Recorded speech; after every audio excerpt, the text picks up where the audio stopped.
প্রিয় শিক্ষার্থীরা, বোর্ডের এই অঙ্কটি করে দেখাবে তোমাদের একজন সহপাঠী মাহজাবিন মোশাররফ। মাহজাবিন, তুমি বোর্ডে চলে যাও।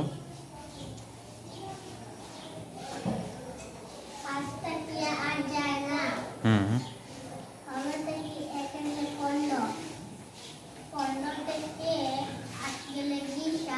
হ্যাঁ, 15 থেকে 8 বিয়োগ করলে 7 থাকে। হ্যাঁ, 7টি ওইটার নিচে বসালে ভালো হয়, ঠিক আছে? পাশে আর 8-এর নিচে বসালে একটু ভালো হয়। হ্যাঁ, ঠিক আছে।